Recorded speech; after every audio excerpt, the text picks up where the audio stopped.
saya mau ajak Anda untuk membuka dalam 1 Samuel 30 ayat 1 sampai yang ke-6.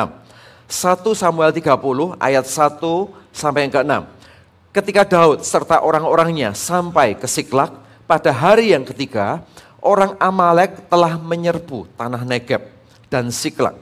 Siklak telah dikalahkan oleh mereka dan dibakar habis.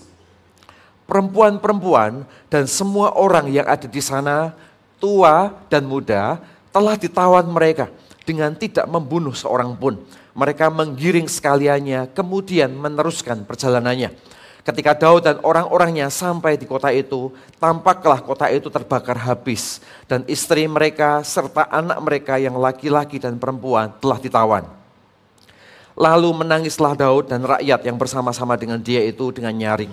Sampai mereka tidak kuat lagi menangis. Juga kedua istri Daud ditawan, yakni Ahinoam perempuan Yisrael dan Abigail bekas istri Nabal orang Karmel itu. Dan Daud sangat terjepit karena rakyat mengatakan hendak melempari dia dengan batu. Seluruh rakyat itu telah pedih hati, masing-masing karena anaknya laki-laki dan perempuan. Kita berhenti dulu sampai di situ.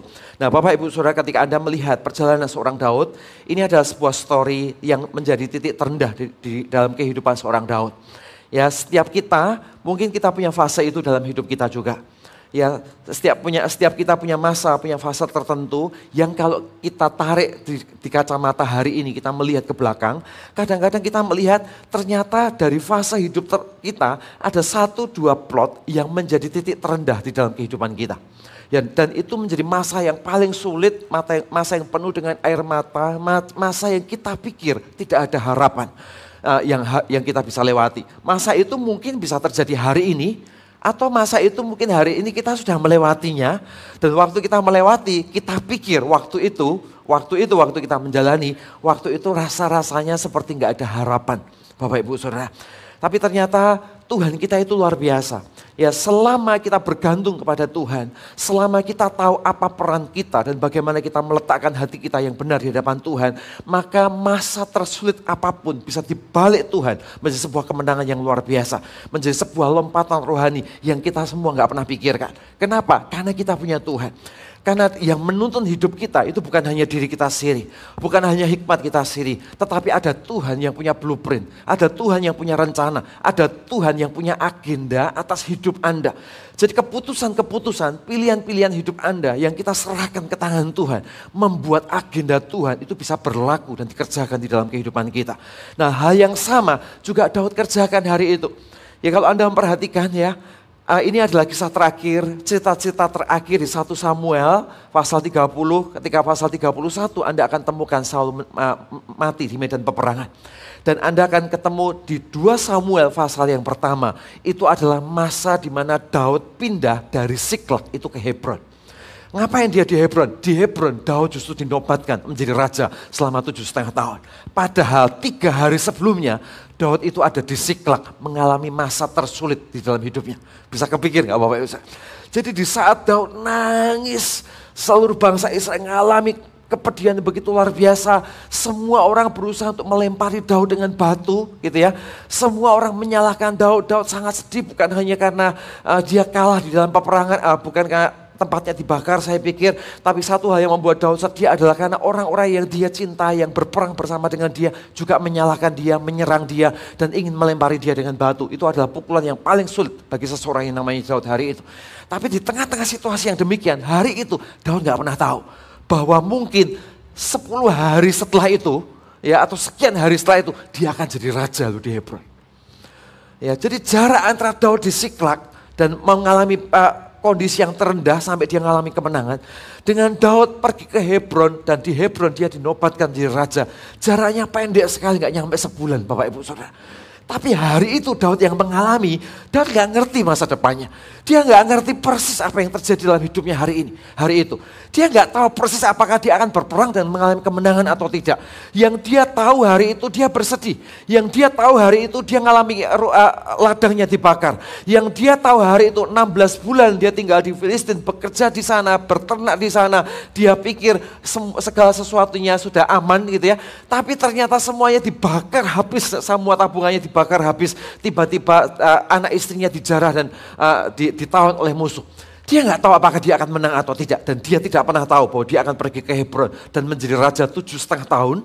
Setelah itu dia akan menjadi raja atas seluruh Israel. Ya sampai total semuanya 33 tahun dia menjadi raja atas Israel hari itu. Ya Daud nggak pernah tahu itu. Yang tahu hari itu Daud mengalami situasi yang begitu buruk, begitu sulit ketika ada di Siklag. Di saat dia berpikir akan mandi air panas dan nonton film Korea. Betul ya? Dia habis perang, menang perang. Bersama dengan 600 pasukannya, kecapean, bawa pedang mungkin sudah ditarik-tarik, kelelahan, berapa hari nggak tidur. Ya dia mau pulang ke rumahnya, dia pikir wah aku mau mandi air panas. Ya aku mau nonton film di sofa paling enak gitu ya, nonton drakor gitu ya. Wah dia dengerin cerita itu, ternyata waktu pulang dia ngelihat semuanya kebakar. Ya semuanya dihabisin sama orang Amalek hari itu. Dan dia nggak tahu mereka semua kemana. Istri anaknya semuanya pergi, orang nyalain dia. Semua orang pahit dengan Daud, marah semuanya ini semua gara-gara Daud yang ngajak masuk ke tanah orang Filistin. Berperang bersama dengan Raja Ahis. Sehingga kita semua mengalami situasi yang begitu sulit hari ini. Semua orang salahin dia. Saudara, di tengah-tengah situasi yang seperti ini ada beberapa peristiwa yang membuat Daud ternyata mengalami perubahan yang luar biasa. Nah saya ini kepingin soroti beberapa hal yang saya ingin menantang setiap kita semua. Bapak Ibu Saudara, seseorang bertumbuh itu bukan karena keadaannya itu ideal. Seseorang bisa melayani bukan karena dia sempurna. Seseorang bisa melakukan sesuatu bersama dengan Tuhan bukan karena everything okay. Ya, tetapi sebaliknya justru dalam semua situasi yang terjadi dalam hidup kita, kita ini bisa berubah dan menjadi manusia yang berbeda. Apapun situasi hidup kita. Jadi yang mengubah kita bukan apa yang kita terima dari sekeliling kita. Tapi yang mengubah kita adalah siapa kita dan bagaimana kita membangun identitas kita di dalam Tuhan. Di titik inilah Daud justru mengalami perubahan. Jadi kalau Anda memperhatikan sepanjang masa Daud itu dibentuk oleh Tuhan. Ya, sepanjang masa ketika dia keluar dari tanah dari hubungannya dari Saul, dia dikejar-kejar oleh Saul, dia pergi dari satu gua ke gua yang lain. Dia masuk ke gua Nob, dikejar Saul. Dia masuk ke gua Adulam, dikejar Saul. Dia masuk ke kota di dekatnya Kehila, dia dikejar juga oleh Saul. Kemana-mana Daud dikejar Saul. Di tengah-tengah itu Daud frustasi, Daud kecapean. Daud juga mempertanyakan Tuhan gitu ya. Tapi di tengah-tengah semua situasi itu, situasi yang paling berat hari itu karena melibatkan banyak orang yang hari itu terjadi adalah peristiwa yang ada di Siklag hari itu. Hari itu yang terjadi di Siklag. Menjadi titik terendah dari kehidupan seorang Daud hari itu. Tapi yang luar biasa adalah situasi itu ternyata tidak membuat Daud berubah hatinya. Tidak membuat Daud menjadi orang yang merespon sesuatu, memutuskan sesuatu dengan cara yang salah di hadapan Tuhan. Tetapi justru membuat Daud berubah menjadi manusia yang berbeda. Tekanan, situasi yang sulit, keadaan yang gak nyaman, keadaan yang gak semuanya ideal. Ternyata di titik itu, karena respon yang benar, mengubahnya menjadi manusia yang berbeda. Bapak Ibu Saudara, ada beberapa peristiwa, sejak peristiwa terendah dari seorang Daud ini, Daud diubah Tuhan dengan begitu luar biasa. Nah saya berdoa Bapak Ibu Saudara, apa yang terjadi dalam hidup seorang Daud, Anda bisa nangkep. Anda bisa lihat sesuatu bahwa kita ini menjadi lebih baik. Kita ini bertumbuh. Kita ini punya rasa syukur. Bukan karena kita ngalami sesuatu yang ideal menurut pandangan kita lebih dahulu. Tetapi kita bisa mengalami situasi itu apapun keadaan kita. Karena kita adalah anak-anak Tuhan. Karena kita bersama dengan Tuhan, ada agenda Tuhan di balik semua peristiwa yang mungkin gak sesuai dengan harapan kita. Kita belajar satu-satu Bapak Ibu Saudara. Ya, Anda lihat di dalam ayat yang 1 Samuel ayat 30. 1 Samuel 30 ayat 9 sampai 10. Lalu pergilah Daud beserta 600 orang yang bersama-sama dengan dia.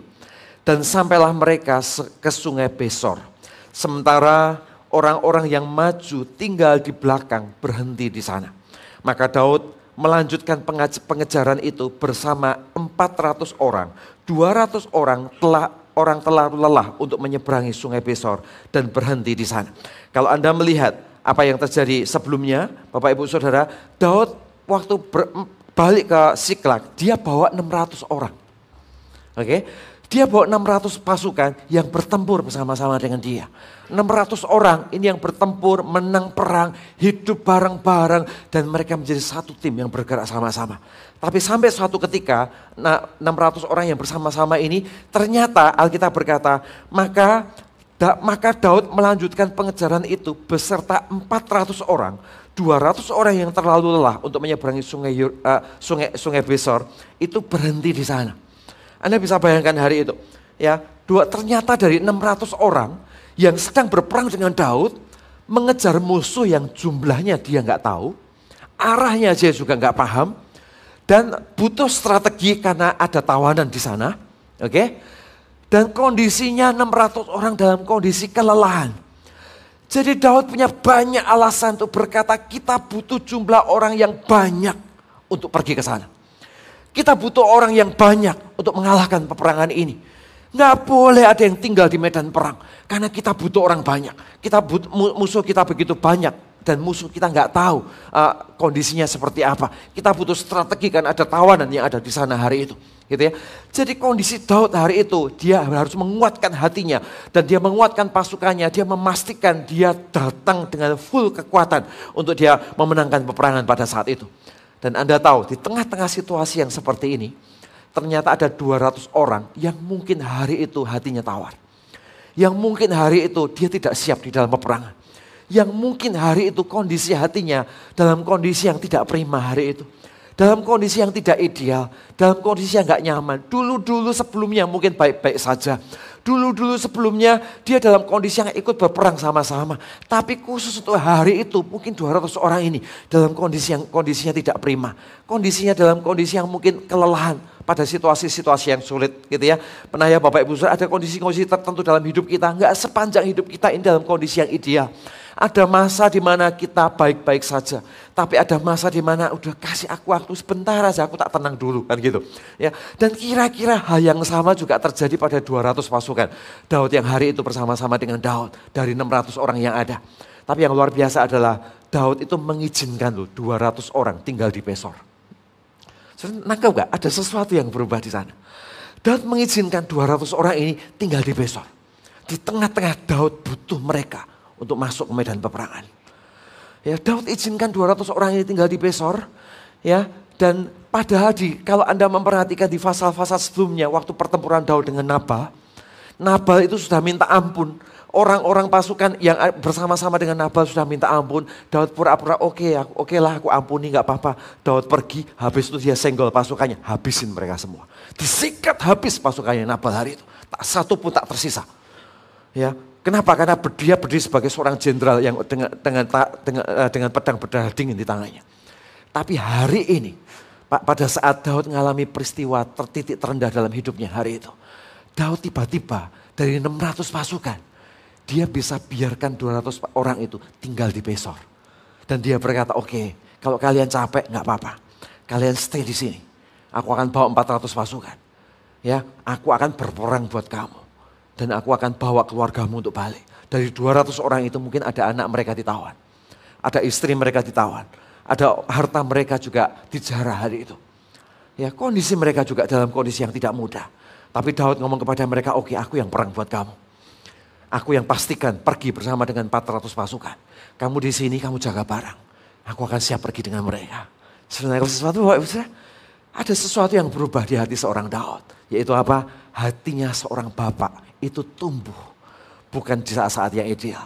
Tapi justru ditempa dengan berbagai macam situasi di titik terendah kehidupannya. Ternyata dia ngerti.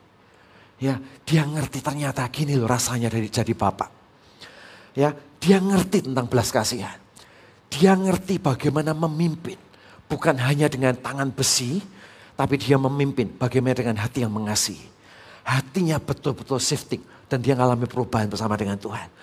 Ya, tahukah ternyata masa-masa ini menjadi masa di mana Tuhan siapkan Daud sebelum Daud masuk ke Hebron. Ingat tadi cerita tadi yang pertama. Sekian hari setelah itu Daud dinobatkan menjadi raja di Hebron. Ya, dan hari di dalam peristiwa ini Tuhan latih seorang Daud. Tuhan sedang ngomong ke Daud, kalau kamu jadi raja, tapi cara berpikirmu kayak jenderal perang begini, maka rakyatmu semuanya akan kau pimpin dengan tangan besi. Dan hari itu Tuhan izinkan hatinya diubah oleh Tuhan. Hatinya diubah oleh Tuhan. Hati seorang jenderal perang dengan tangan dingin. Diubah menjadi seorang jenderal perang. Tapi punya hati Bapak. Dia disiapkan bukan hanya untuk memimpin peperangan. Tapi dia disiapkan untuk memimpin sebuah negara. Dan hati seorang Daud berubah. Nah Bapak Ibu Saudara, saya ingin menantang jemaat Tuhan yang ada tempat ini. Anda hari ini berjemaat. Ya, Anda berjemaat, kita sama-sama tumbuh di dalam perkenanan Tuhan, di dalam kasih karunia Tuhan. Kita nggak boleh berhenti, hanya sekedar ya pokoknya aku berjemaat. Kejemaatan kita, kehadiran kita di dalam pengembalaan, kehadiran kita di dalam gereja, kehadiran kita untuk mengalami makanan-makanan rohani, seharusnya mengubah kita. Bukan hanya sekedar menjadi seorang ayah, tapi menjadi seorang ayah yang punya hati bapak untuk anak-anaknya. Bukan hanya menjadi seorang mamah yang gedein anak masak tiap hari, tapi menjadi seorang mamah yang tumbuh hati yang betul-betul ingin melihat sesuatu terjadi atas keluarganya. Bagi Anda yang hidup sebagai umat Tuhan, di waktu yang sama secara personal kita juga bertumbuh dengan Tuhan, bukan? Di dalam pekerjaan kita, di dalam apapun yang kita kerjakan, di dalam karakter kita secara pribadi. Dari seorang Kristen yang beranggotakan punya NIJ di gereja ini, dari sekedar punya NIJ harus berubah menjadi seseorang yang tumbuh dan dewasa merespon segala sesuatu yang ada di sekelilingnya. Saudara, itu panggilan Tuhan untuk setiap kita. Panggilan kita untuk punya lahir makin kemari hati Bapak itu semakin dibangun di dalam hidup seseorang. Bapak Ibu Saudara, itu hanya bisa dimulai lewat sebuah pemuritan. Dimulai lewat sebuah hubungan. Karena di pemuritan itu terjadi yang namanya hubungan. Di pemuritan itu terjadi antara seseorang yang memuridkan dan seseorang yang dimuridkan. Seorang sahabat yang sedang mengalami sesuatu. Dan seorang sahabat yang sudah melewati sesuatu dalam hidupnya. Mereka berbagi. Yang satu kehilangan iman. Yang satu pernah mengalami itu. Dan punya iman bersama dengan Tuhan. Mereka nempel. Mereka punya hubungan. Mereka membangun bersama. Dan di titik itulah seseorang menumbuhkan transfer spirit. Pertumbuhan terjadi. Sehingga proses kehidupan jemaat Tuhan bukan hanya berjemaat. Tapi hidupnya bertumbuh untuk satu persatu muncul hati Bapak di dalam hidupnya. Satu persatu muncul hati yang mengasihi Tuhan. Satu persatu melihat segala sesuatu bukan hanya sekedar dari sudut pandang kekakuan kita. Tapi juga dari sudut pandang orang lain untuk melihat sebuah gambar besar dengan kacamata yang lebih bijaksana. Saudara, inilah pertumbuhan kekristenan. Dan itulah yang terjadi pada seseorang yang namanya Daud. Gitu loh. Itu yang terjadi pada seseorang yang namanya Daud. Dan hal yang sama saya rindu terjadi pada kita semua di tempat ini. Dimulai dari mana? Dimulai dari hubungan di dalam sebuah pemuritan. Ya, karena itu kenapa kok sebuah pemuritan itu bukan hanya sekedar kita bukan sekedar menjadi sebuah kelompok yang akrab, tapi menjadi sebuah kelompok yang punya hubungan ilahi.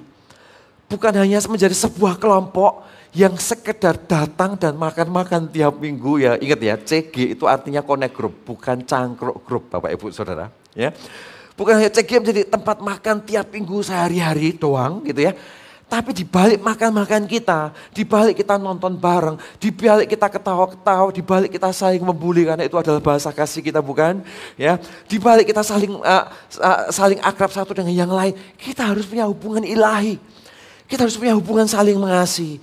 Kita harus respect dengan pemimpin rohani yang di mana Tuhan taruh untuk mengembalakan kita, para CG leader dan para coach. Ya, demikian juga satu dengan yang lain punya satu hubungan rohani, satu hubungan ilahi yang dengan sengaja dibangun. Sehingga komunitas ini bukan hanya komunitas Kristen yang hahaha doang, tapi menjadi komunitas Kristen yang hahaha, tapi plus punya hubungan yang saling membangun. Punya hubungan yang saling mengasihi. Punya hubungan yang membuat orang yang dekat dengan komunitas ini hidupnya mengalami perubahan. Bapak Ibu Saudara, yuk sama-sama kita bangun spirit ini tengah-tengah kita. Kenapa? Karena minggu-minggu ke depan kita akan punya CG Fund. CG Fund bukan hanya event untuk mendatangkan orang. CG Fund adalah event untuk orang datang dan mengalami hubungan ilahi bersama dengan grup kita. Bersama dengan tim kita. Bersama dengan orang-orang yang mengasihi Tuhan. Bersama dengan semua fellowship yang kita lakukan. Izinkan mereka mengalami kasih Tuhan lewat tangan-tangan kita dan lewat kasih yang kita bangun dalam hidup di dalam hidup kita bersama-sama dengan mereka. Yang setuju dengan ini katakan amin. Dan Bapak Ibu Saudara, di dalam pemuritan selalu akan berurusan dengan dua sisi. Ya, tidak ada orang yang ingin dimuridkan, yang ingin memuridkan, tapi yang dimuridkan nggak mau, juga nggak bisa. Atau sebaliknya, ada orang yang mau dimuridkan, tapi yang memuridkan nggak mau, juga nggak bisa. Yang namanya hubungan itu dua sisi, Bapak Ibu Saudara. Betul ya Bapak Ibu Saudara? Yang namanya hubungan dua sisi, yang A mau, yang B nggak mau, nggak bisa. Yang B mau, yang A nggak mau juga nggak bisa. Yang A menyediakan waktu, yang B tidak menyediakan waktu, nggak bisa. Yang B menyediakan waktu, yang A nggak pernah punya waktu, juga nggak bisa. Kenapa? Karena hubungan selalu dua sisi. Sama seperti seorang Paulus berkata, aku mengasihimu karena itulah aku datang ke kota ini. Selama 1,5 tahun aku memberitakan Injil di tempat ini. Dan aku mendapati ada 11 orang-orang Yunani yang dimuridkan Paulus setiap hari. 11 orang Yunani ini akhirnya masuk ke Efesus. Bersama-sama dengan Timotius memimpin seluruh Efesus hari itu. Menjadi kegerakan yang besar. Bahkan sejarah mengatakan sepertiga kota Efesus mengalami kegerakan dan kebangunan rohani. Ya, orang berpikir karena Timotiusnya hebat. Bukan Bapak Ibu Saudara. Di balik Timotius ada 11 orang Yunani. Mereka bukan full timer. Mereka adalah pengusaha-pengusaha. Mereka orang-orang Yunani yang lahir dari yang lahir di zaman penjajahan Alexander Agung. Sekian ratus sebelumnya dari Makedonia yang masuk ke kota-kota ini. Membangun kebudayaan Yunani di sana. Mereka punya kepercayaan menganut pada dewa-dewa semuanya. Dimenangkan Paulus 11 orang saja dimuridkan. Dan Paulus ketemu juga dengan Timotius, dipasang di situ menjadi kegerakan atas sebuah kota. Dan mereka berkolaborasi antara seorang imam yang mengembalakan kota dengan raja-raja yang bekerja bersama dengan imam itu, bersama-sama membangun kegerakan atas kota itu. Ini adalah kerjasama bagaimana visi Tuhan yang Tuhan taruh atas imam. Dan bagaimana visi itu ditangkap oleh volunteer-volunteer yang ngerti mimpinya atas sebuah kota. Dan berkata, yuk kita kerjakan sama-sama. Dan kita punya bangunan hubungan ilahi yang kita bangun dengan sengaja di dalam sebuah pemuritan. Bapak Ibu Saudara, yuk sama-sama kita bangun, kita create spirit ini. Dan spirit ini dibangun dari hati seorang bapak. Bukan dari program CGFan. Bukan dari program aktivitas karena posisi kita. Bukan dari program aktivitas karena kita keanggotaan di CG tertentu. Bukan. Itu semua hanya wadah yang mempermudah. Jalur komunikasi yang jelas. That's it, gak lebih dari itu. Selebihnya adalah semua orang belajar membangun hati Bapa untuk melihat sekelilingnya dengan kasih. Untuk melihat sekelilingnya dengan kacamata yang berbeda. Sama seperti seorang Daud. Dia bisa berkata, 200 orang, gak berguna kamu. Enggak, kamu tetap ikut. Kalau ngomong capek, gua juga capek. 400 orang di depan, di samping kita juga semuanya capek. Ya, Daud bisa menuntut banyak hal hari itu. Tapi hari itu Daud memutuskan untuk dia nggak mau egois. Tak tinggal 200 orang di situ nggak apa-apa. Aku tempur dengan 400 orang. Tapi aku bertempur dengan hati seorang bapak. Di balik setiap pertempuranku. Di belakangku ada anak-anak rohani yang menanti jarahan mereka harus dibawa pulang. Di belakangku ada 200 orang yang menanti mungkin anak istri mereka ditawan. Aku akan bertempur untuk mereka. Saudara, saya berdoa gereja ini menjadi gereja yang seperti itu. Kita melayani bukan karena kita ideal. Daud melakukan ini bukan karena Daud mengalami situasi yang ideal. Tapi Daud melakukan ini karena dia tahu siapa dia. Dia adalah pemimpin bagi 600 orang hari itu. Yang Tuhan tempatkan dia di sana. Karena itu dia mengambil posisi Tuhan. Aku mau ambil posisi dan ambil tanggung jawab ini. Untuk menjadi bapak bagi 600 orang ini. Dan aku akan melihat jarahan mereka kembali. Aku akan melihat anak istri mereka kembali. Aku akan melihat harta mereka kembali. Tuhan urapi aku bersama dengan 400 orang untuk mengerjakan apa yang seharusnya aku kerjakan bersama dengan Tuhan. Sudah menangkap sesuatu Bapak Ibu Saudara. Ternyata Daud diubah bukan hanya seorang yang menjalankan program seorang jenderal. Tapi dia diubah di balik statusnya seorang jenderal. Dia dilatih untuk menjadi bapak atas seluruh Israel hari itu. Sudah menangkap sesuatu Bapak Ibu Saudara. Peristiwa titik terendah ini dipakai Tuhan untuk menempa Daud dengan kacamata yang luar biasa. Sudah belajar sesuatu yang setuju dengan saya katakan amin. Yuk sama-sama kita bertumbuh Bapak Ibu Saudara. Dengan spirit yang sama-sama kita ngalami. Kita jalani bareng-bareng.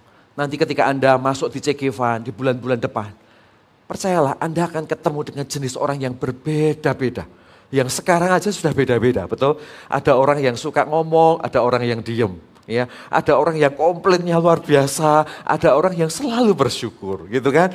Ada cowok, ada perempuan, ada laki juga, ada usia tertentu, ada usia ini dan sebagainya. Ya, ada yang mungkin cara berpikirnya agak beda dari yang lain, gitu ya. Ada yang cara berpikirnya bareng-bareng sama-sama. Itulah manusia.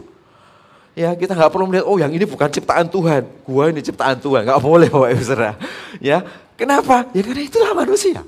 Sama seperti bayangin kalau Anda bekerja, ya kita buka toko katakanlah, wah kita punya customer jenisnya juga banyak. Ya mulai dari jenis A sampai jenis Z pasti ada di customer kita, gitu ya. Ada yang beli satu komplainnya 200 kali, ada Bapak Ibu Saudara. Ya, ada yang belinya 200 nggak pernah komplain sama sekali, ada juga. Itulah manusia. Justru karena ada manusia-manusia jenis-jenis yang begini, yang mereka perlu mengalami pertumbuhan dengan Tuhan. Mereka perlu mengalami Kristus. Karena itu kita ada di sana untuk berdiri dan melihat sebuah perubahan. Kalau sebuah pengembalaan, pekerjaan itu menjadi mudah, artinya itu bukan pengembalaan. Tuhan gak butuh Anda, Bapak Ibu Saudara. Kenapa Tuhan melibatkan kita? Karena Dia tahu, ya manusia bekerja sama dengan Tuhan akan melahirkan orang-orang baru yang mengalami Kristus. Dan itu dimulai lewat tangan kita. Amin Bapak Ibu Saudara. Yang terjadi dengan seseorang yang namanya Daud. Yang kedua Anda perhatikan dalam 1 Samuel 30 ayat 11 sampai 12. Perhatikan, 11 sampai 12. Kemudian mereka menemui seorang Mesir di padang. Lalu membawanya kepada Daud. Ini peristiwa setelah Siklak ya. Mereka memberi dia roti, lalu makanlah ia, kemudian memberi dia minum. Dan memberikan kepadanya sepotong kue ara, 2 buah kue kismis, dan setelah dimakannya ia segar kembali. Sebab ia tidak makan dan minum selama 3 hari 3 malam. Ya, perhatikan Bapak Ibu, ini lagi perang. Ya, lagi perang, bawa 400 orang kan, 200 sudah tinggal barang.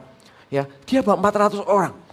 Dia perang ke sebuah wilayah yang dia belum tahu arahnya kemana. 1. 2, dia masuk dalam sebuah peperangan dalam kondisi yang dia itu butuh cepat. Karena tawanan apapun bisa terjadi atas tawanan sewaktu-waktu. Saya bisa bayangkan. Yang ketiga, mereka dalam kondisi yang kelelahan. Jadi mereka butuh kecepatan, mereka butuh ketepatan, tetapi mereka tidak tahu arah mereka harus kemana. Dengan kondisi peperangan yang terburu-buru hari itu. Di tengah-tengah semua yang sedang buru-buru ini, tiba-tiba ada orang Mesir, ini bukan orang Israel. Ya, mending kalau orang Israel hari itu gitu. Ini orang Mesir, orang yang bagi orang Yahudi hari itu mereka bukan umat pilihan, kurang lebih begitu Bapak Ibu. Ini orang luar yang masuk ke situ dan orang itu belum makan. Ya, dia mengalami situasi yang sulit hari itu. Daud memilih untuk berhenti. Luar biasa enggak? Daud memilih untuk berhenti. Daud memilih untuk berhenti. Setelah Daud memilih untuk berhenti, Daud bukan hanya memilih untuk berhenti, orang Mesir dikasih makan Bapak Ibu. Dia dikasih makan. Setelah dikasih makan, bukan hanya dikasih makan, ditungguin Bapak Ibu, ditungguin selama 3 hari. Anda kepikir nggak Bapak Ibu? Ini lagi perang. Ya, nggak tahu arahnya kemana, lagi buru-buru. Mereka berhenti demi 1 orang Mesir. Ya, mereka berhenti. Secara teori ya, rundown, ya ngomong rundown nih, rundown jam sekian harus di sana. Jam sekian harus perang. Jam ini harus begini. Programnya itu harus begini. Tapi tiba-tiba dia ketemu orang Mesir, dia berhenti. Semua rundown buyar Bapak Ibu saudara. Semua rundown semuanya buyar dan dia temui orang Mesir ini. Dia kasih dia makan. Setelah dia kasih dia makan, dia tungguin 3 hari sampai orang itu segar. Saya tahu apa yang berubah? Yang berubah dari seorang Daud adalah Tuhan menumbuhkan spiritnya untuk melayani Bapak Ibu saudara. Dan Tuhan tumbuhkan ini bukan di saat-saat terbaik dari seorang Daud. Tapi justru di saat-saat titik terendah yang paling sulit dari keadaan Daud hari itu. Ternyata dia belajar mengalami situasi yang sulit itu gak enak. Mengalami situasi yang susah itu gak enak. Dan ketika dia melihat orang lain susah. Dia ngelihat orang lain butuh sesuatu. Dia ngelihat orang lain butuh kebenaran. Dia masuk ke sana. Dia bangun, dia bangkitin orang itu. Kenapa? Karena dia mengalami apa yang orang itu alami. Saudara sesuatu Bapak Ibu. Jadi titik terendah tidak selalu buruk. Titik terendah justru membangunkan hidup Anda untuk mengerti dan mengerti orang lain. Untuk belajar punya belas kasihan terhadap orang lain. Untuk belajar punya sebuah spirit, untuk punya hati untuk melayani saat kesempatan itu tiba dan tumbuh di dalam hatinya. Bapak Ibu Saudara. Nah itulah yang terjadi dengan sosok yang namanya Daud ini sendiri. Ya hari itu Daud dalam kondisi yang dia butuh cepat. Dia butuh selesaikan masalahnya juga hari itu. Dia juga dalam pergumulan yang sulit. Orang-orang ingin lempari dia dengan batu. Tapi di tengah-tengah situasi seperti ini ada orang Mesir yang datang. Dan dia berkata, oke, aku berhenti untuk orang Mesir ini. Kasih dia makan. 3 hari sampai dia seger kembali Bapak Ibu Saudara. Dan dia melayani bukan dengan SOP. Tapi dia melayani dengan hati yang mengasihi.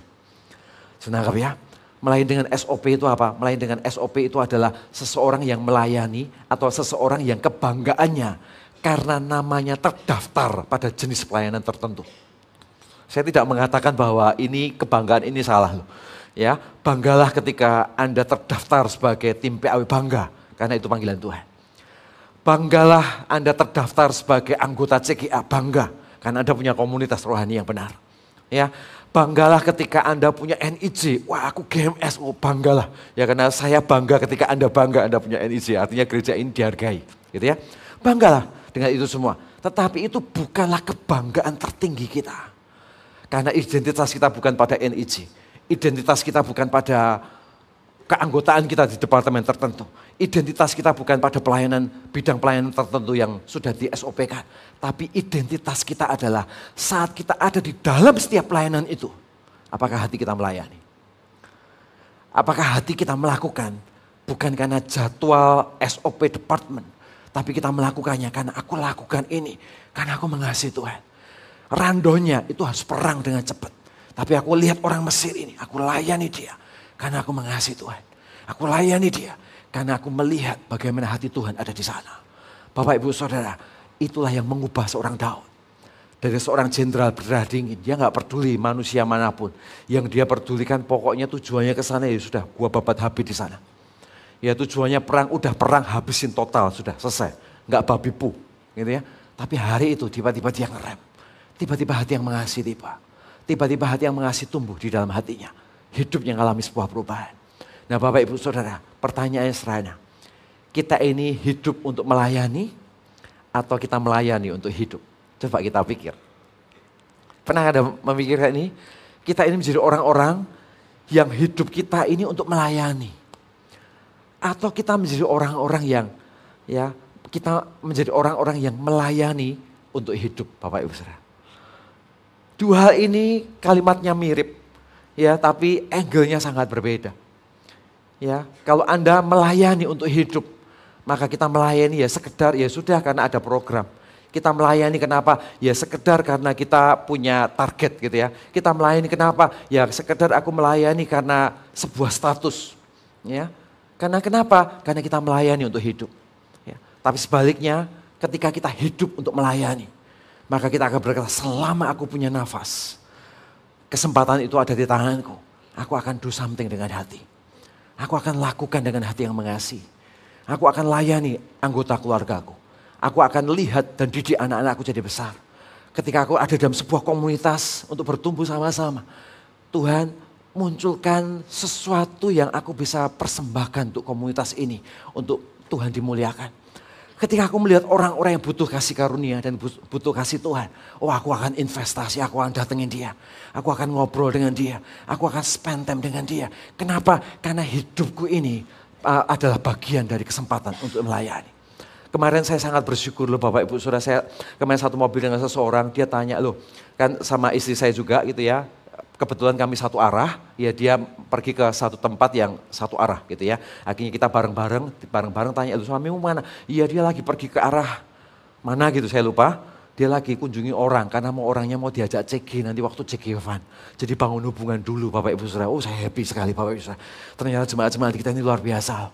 Ya, menginvestasikan waktu dengan sengaja membangun sebuah hubungan. Mempersiapkan wadah hati untuk firman Tuhan itu diizinkan masuk di hati seseorang. Dan itu penting Bapak Ibu Saudara. Karena hubungan adalah sebuah lobby atau pintu masuk untuk memasukkan sesuatu di hidup seseorang. Lewat hubunganlah segala sesuatunya dimulai. Ya, jadi hari ini yuk sama-sama perubahan yang terjadi di hidup seorang Daud, yuk sama-sama kita tanyakan ke diri kita. Ya, kita bangun sebuah perubahan yang juga lahir dari hidup kita, dari identitas kita sebagai seorang yang punya kesempatan untuk melayani Bapak Ibu Saudara.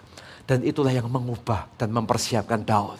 Sebulan kurang lebih setelah itu, Daud menjadi raja atas Israel yang dia nggak pernah pikirkan. Menjadi raja atas Hebron.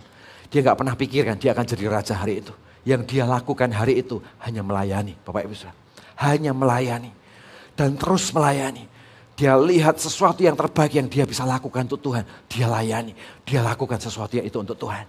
Dan Anda tahu kalau Anda memperhatikan cerita ini seterusnya. Lihat kalimat-kalimat di ayat-ayat berikutnya Anda akan temukan.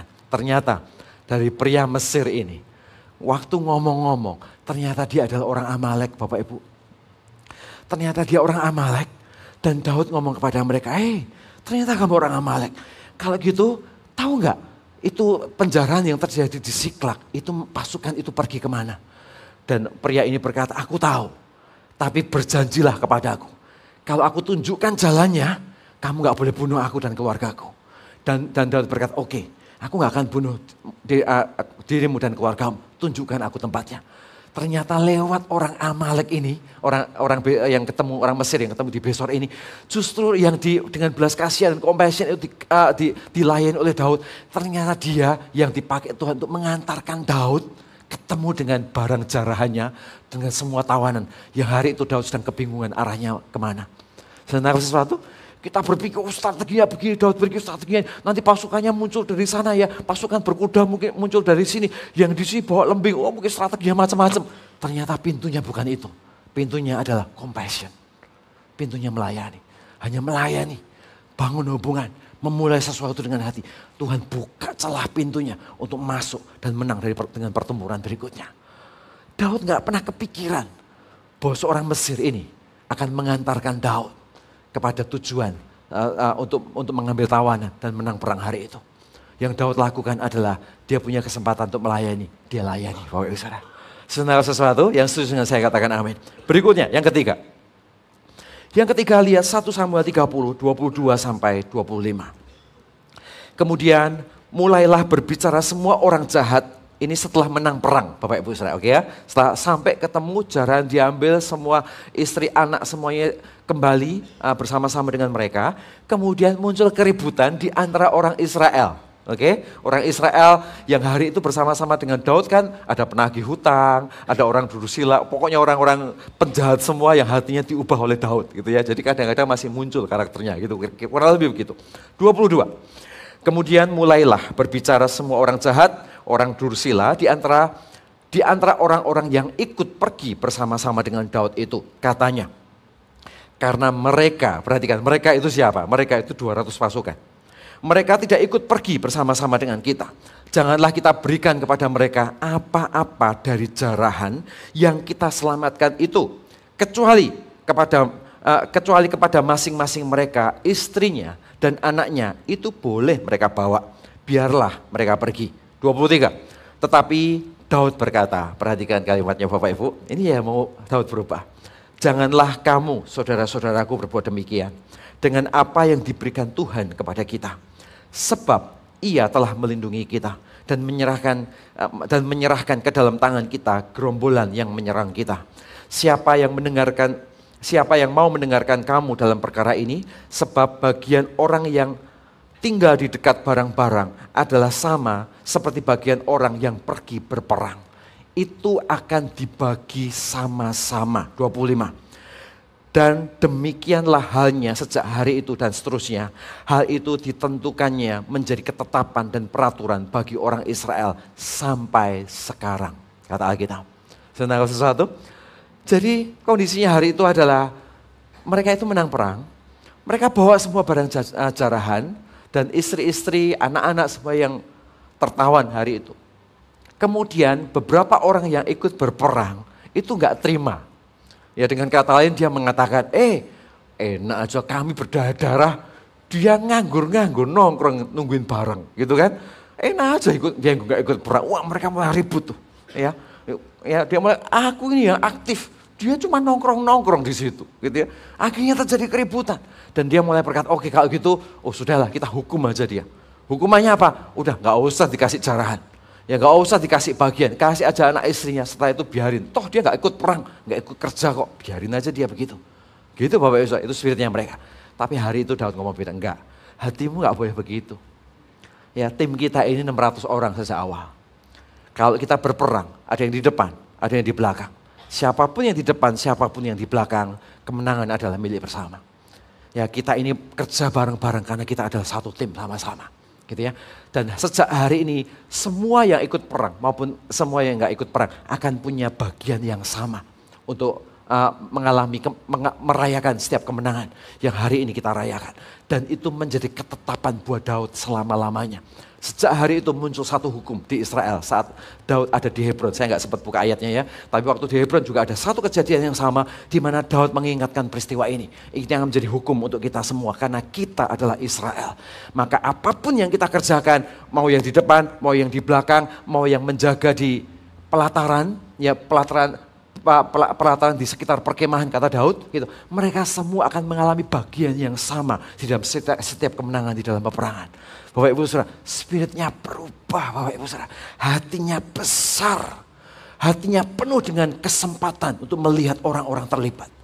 Hatinya penuh dengan kesempatan untuk melihat orang-orang jadi besar. Hatinya penuh dengan kesempatan untuk melihat orang-orang terus dibangun, terlibat sesuai dengan fase dan kapasitas masing-masing di dalam pertumbuhan mereka dengan Tuhan. Nggak terburu-buru melakukan justifikasi, nggak terburu-buru merasa bahwa aku lebih hebat, kamu lebih ini dan sebagainya. Hati Daud mengalami perubahan yang luar biasa. Dan di tengah-tengah situasi yang seperti ini, Daud bertumbuh di dalam hikmatnya, di dalam mengenal Tuhan. Karena itu poin saya yang ketiga adalah Tuhan menumbuhkan hikmat. Bukan hanya pengetahuan seorang Daud. Anda tahu ya bedanya hikmat dan pengetahuan. Pengetahuan itu begini, pengetahuan adalah segala sesuatu yang kita tahu secara universal. Dan apa yang kita tahu itu biasanya diketahui oleh semua orang secara universal, karena itu pengetahuan. Ya, Anda belajar matematika, pengetahuan. Anda belajar sains, pengetahuan. Anda belajar biologi, pengetahuan. Anda masuk ilmu kedokteran, ya, yang namanya tes demam itu pasti selalu pakai termometer, benar kan? Kan nggak mungkin tes demam pakai alat las, nggak mungkin Bapak Ibu Saudara. Ya kenapa? Karena selalu pakai termometer di sekolah manapun sama. Itu pengetahuan. Tapi yang namanya hikmat itu berbeda. Hikmat adalah sesuatu atau ide yang muncul dari Tuhan, ya, untuk menyelesaikan sesuatu dengan spontan. Kadang-kadang bukan dengan pengetahuannya, tapi troubleshootingnya. Tiba-tiba muncul hikmat yang tidak pernah diajarkan di sekolah. Nggak pernah diajarkan secara universal, tapi muncul mendadak sebagai hikmat Tuhan untuk menangani dan mengatasi banyak situasi yang ada dalam hidupnya. Dan itulah pertumbuhan seseorang ketika dia tidak menyerah di dalam kesesakan. Orang yang tidak menyerah di dalam kesesakan, dia memilih untuk tetap bertahan. Saudara, agenda Tuhanlah yang akan terlaksana. Dan di sana bukan lagi pengetahuan Anda, tapi hikmat Tuhan akan ditaruh dalam hidupmu untuk melewati kondisi-kondisi sesak yang kau jalani dalam hidup Anda. Selalu ada jalan. Selalu ada pintu yang terbuka. Selalu ada mukjizat yang terjadi. Selalu ada harapan berikutnya yang Tuhan buka. Kenapa? Karena di balik orang yang mengalami kesesakan, dia berdiri teguh di dalam imannya bersama dengan Tuhan. Tuhan taruh di hatinya, dalam bahasa Ibrani namanya pronesis. Pronesis itu adalah hikmat dari sudut pandang kerajaan Tuhan. Ya, contohnya nih, Anda parkir mobil gitu ya. Parkir mobil, lagi ngantri, ini pernah terjadi di Manado Bapak Ibu. Lagi ngantri panjang, saya sudah ngincer, wah itu kosong tuh satu tuh, saya sudah rating dulu, sen dulu mau masuk. Tiba-tiba dari belakang, langsung masuk, zet gitu Bapak Ibu Saudara. Wih itu kaca saya sudah turun Bapak Ibu Saudara. Kaca saya sudah turun, seret. Tiba-tiba hati saya berkata, Jen, cuman gitu doang gitu ya. Jen gitu, oke saya naikin lagi, set, udahlah gak apa-apa gitu ya. Udah saya maju, set, ternyata justru dapat parkiran pas di depan pintu masuknya mall gitu Bapak Ibu Saudara. Ketika saya turun, ya saya turun dari mobil siap-siap keluar sama-sama, tiba-tiba dari jauh, halo ko. Ternyata orang parkirnya anak GMS Bapak Ibu Saudara. Ya, itu terjadi di Manado sekian tahun yang lalu. Dan di hati saya untung gak salah langkah gitu Pak Yusra. Dan ya saya percaya yang begini Pak Abed pasti lebih sering. Karena di Manado, di Makassar lebih ini. Itu yang terjadi. Dan itu kalau ngomong tentang pengetahuan, pengetahuan kita berkata, kami yang antri, kami yang dulu. Itu pengetahuan, universal. Tapi kalau ngomong hikmat, ada sesuatu yang enggak, ada cara lain. Enggak harus pakai pengetahuan universal, ada cara lain. Nangkap sesuatu Bapak Ibu, itu hikmat. Itu namanya pronesis dalam kerajaan. Dan pronesis ini akan tumbuh. Ketika seseorang di tengah-tengah badai, dia berkata, pasti ada jalan. Pasti ada pintu keluar. Pasti ada penyertaan. Pasti ada agenda Tuhan. Tiba-tiba ada aja akalnya. Ya, ditambah plus orang Indonesia banyak akalnya, gitu kan? Ya. Ada aja akalnya, muncul hikmat Tuhan yang muncul untuk mengatasi setiap keadaan itu. Dan itulah yang lahir di hidup seorang Daud hari itu. Di tengah-tengah kesesakan, muncul hikmat-hikmat yang tak terduga. Muncul suara Tuhan yang menuntunnya untuk keluar dari setiap situasi. Cek Van, aduh gimana caranya CG ku dibagi grupnya kecil jadi 2-3 orang. Wah gimana caranya nanti kalau gak ada orang gimana gak ada ini. Bapak Ibu Saudara tenang aja. Tenang aja, CG Van Anda adalah agenda Tuhan bukan agendamu. Ngomong sama Tuhan, Tuhan timku 3 orang. Gak banyak. Tuhan boleh gak aku minta pronesis. Kasih pronesis di hatiku. Kasih aku hikmat. Campur tanganmu. Supaya 2-3 ini bisa meledak dari sekian orang. Mungkin gak? Mungkin. Karena Tuhan yang berperang bersama dengan kita. Katakan amin. Situasi pekerjaan juga sama. Tuhan tagihan tanggal 19. Ya, sekarang sudah tanggal 18 gitu kan. Mepet banget, Tuhan kasih aku hikmat. Ini harus dibayar. Kasih aku celahnya Tuhan, kasih aku cara untuk melihat ini dengan benar. Minta pronesis dengan Tuhan. Ya, di sanalah pintu-pintu terbuka. Bahkan lewat hal-hal yang gak pernah kau pikirkan. 20 tahun aku gak pernah punya ide ini. Tapi hari itu tiba-tiba ide itu muncul. Kenapa? Karena pronesis. Saya mengalami ini di mana-mana, di perintisan. Saya selalu mengalami situasi itu. Bapak Ibu Saudara, minggu depan hari Kamis saya akan pergi ke Morowali, survei ke sana. Ya, kita pergi ke Morowali, setelah itu lanjut ke Kendari sampai minggu depannya. Saya belum pernah masuk ke Morowali, saya juga ketemu dengan orang-orang yang sama sekali tidak saya kenal. Ya. Terus orangnya, wajahnya seperti apa saya juga nggak tahu. Nanti saya dijemput atau tidak di sana saya juga nggak tahu. Pokoknya berangkat dulu. Pokoknya kalau di perintisan itu nggak boleh banyak perencanaan. Kalau banyak perencanaan di perintisan pasti nggak jadi berangkat. Kenapa? Takut ini nanti kalau ini gimana itu begini. Nggak pernah jalan-jalan Bapak Ibu Saudara. Berangkat dulu mikir di sana, gitu Bapak Ibu Saudara. Nah, itu yang kita lakukan. Dan di titik itulah seringkali kita menemukan bagaimana pronesis itu bekerja dengan hikmat-hikmat Tuhan yang berjalan bersama-sama di dalam perjalanan hidup kita dengan Tuhan. Bapak Ibu Saudara, area ini diubah Tuhan di hati seorang Daud. Anda diberkati hari ini, amin. Bapak Ibu Saudara, saya tambahkan satu poin ya. 1 Samuel 30, 26 sampai 30. Ketika Daud sampai di Siklag, dikirimlah sebagian dari jarahan itu kepada para tua-tua di Yehuda. Kepada teman-temannya dengan pesan, inilah pemberian kepadamu dari jarahan yang dirampas dari musuh Tuhan. Yakni kepada yang di Betel, kepada yang di Ramot, di tanah selatan, kepada yang di Yatir, dan seterusnya ayat yang 30, kepada yang di Horma, kepada yang di Bor Asan, kepada yang di Atak. Jadi apa yang terjadi dengan Daud? Luar biasa Pak Isa. Dia bawa barang jarahan kan? Ya, dia bawa barang jarahan, logikanya apa? Daud yang perang bersama dengan 600 pasukan, dia punya barang jarahan, dia bisa bagikan barang jarahan itu kepada mereka yang sedang berperang hari itu. Ya, tapi hari itu Daud pergi ke sana, Daud melihat kebutuhan Israel hari itu. Semuanya morat-marit, kotanya dibakar. Ya, penduduk mengalami semua situasi yang sulit.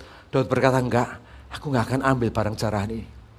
Yuk sama-sama, mungkin hari itu mereka meeting dulu dengan Kepala Panglima dari 600 orang itu. Dia berkata, kita enggak bisa begini. Ya, memang kita semua disalahkan.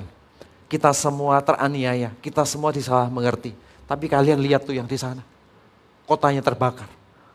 Kau lihat saudaramu di sana, nggak punya rumah. Kau lihat saudaramu di situ, situasinya sulit. Kau lihat di sana, dia nggak kenal Tuhan. Yuk sama-sama, jangan egois. Kita berikan, mau nggak sama-sama kita komitmen, kita dedikasikan semua hasil jarahan ini, kasih ke mereka semua untuk kembali membangun kotanya.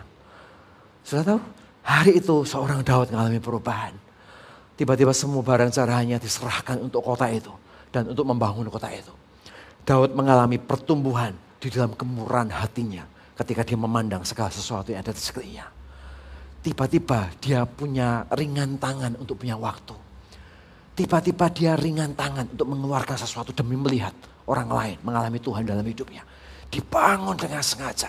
Tuhan mengubah hatinya. Dan kalau Anda perhatikan cerita ini, nanti Anda akan temukan di 2 Samuel, Anda akan temukan cerita ini terdengar oleh saudara-saudara yang ada di Hebron. Nama keputusan Daud ini menggaung sampai ke orang-orang yang ada di Hebron.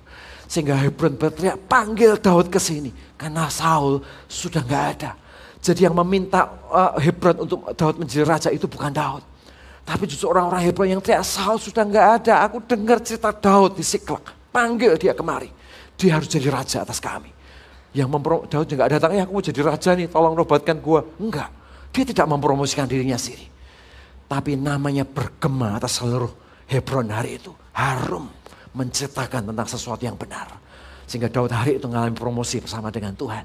Dan hidupnya mengalami lompatan bersama dengan dia. Sudah sesuatu Bapak Ibu Saudara. Itulah yang terjadi pada seorang Daud. Bukan di saat-saat terbaik. Tapi justru di saat-saat yang sulit di dalam hidupnya. Pertanyaannya adalah bagaimana Daud kok bisa jadi begitu? Ayat kuncinya hanya satu Bapak Ibu Saudara. Ya, ayat kuncinya hanya satu. Yaitu ayat 6c dan ayat yang ke-7. Tetapi Daud menguatkan kepercayaannya kepada Tuhan. Lalu Daud memberi perintah kepada Imam Abiatar bin Ahimelek. Bawalah efod itu kepadaku.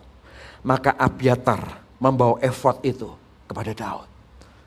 Kunci perubahan Daud gak rumit.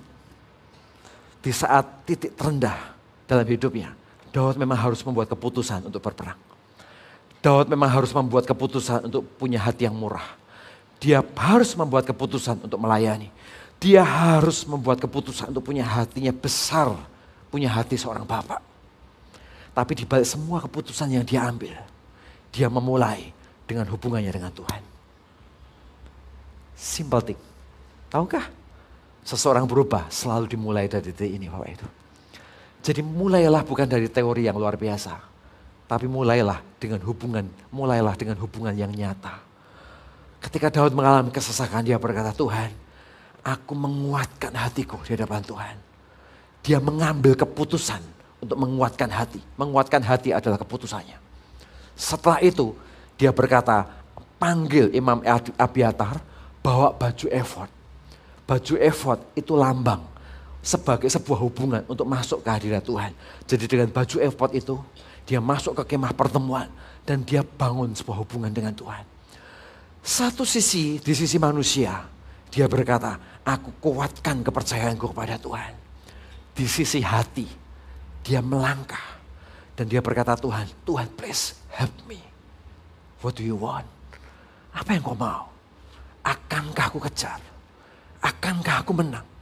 Akankah aku bisa lewati situasi yang sulit ini? Please, aku ingin punya hubungan dengan Tuhan. Bapak Ibu Saudara, kita ngomong Cehevan. Kita ngomong revival.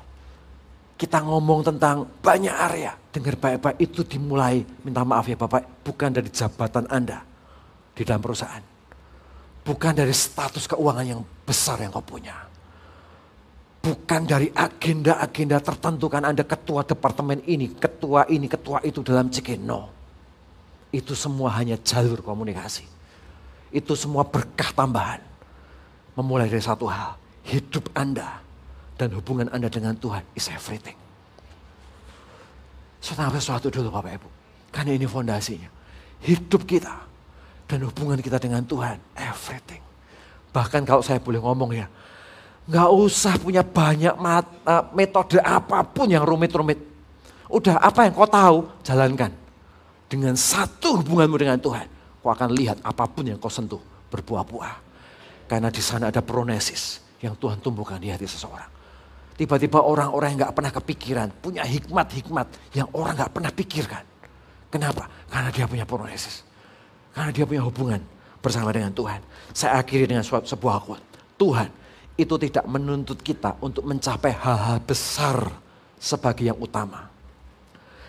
Tetapi dia menuntut kita untuk mengupayakan kualitas hubungan yang dalam. Sudah ingat baik-baik. Tuhan ciptakan kita bukan untuk suruh Anda prestasi luar biasa itu sebagai panggilan utama. Tidak, Bapak Ibu, salah. Kalau mau kasih prestasi yang luar biasa, lu nggak usah pakai Anda pun bisa. Suruh malaikat aja bereskan satu kota dalam 2 hari. Oh, dia jauh lebih prestasi dari semua prestasi kita. Gak perlu prestasi kita. Kenapa dia pakai kita? Alasannya cuma satu. Karena dia ingin punya hubungan. Because of love. Karena kasih. Karena kasih. Karena hubungan. Dia libatkan kita. Supaya kita bisa melayani. Supaya kita menjadi meaningful. Supaya kita mengerti arti kasih. Supaya kita ngerti arti hidup menjadi seorang bapak. Dan dia lakukan ini semua tujuannya satu. Supaya dia punya hubungan yang dalam di dalam dia. Dan hubungan yang dalam itulah, kualitas hubungan itulah yang akan membesarkan kita di dalam otoritasnya yang Tuhan kerjakan dalam hidup kita. Senang sesuatu Bapak Ibu Saudara. Saya undang semua untuk bagi berdiri yuk sama-sama.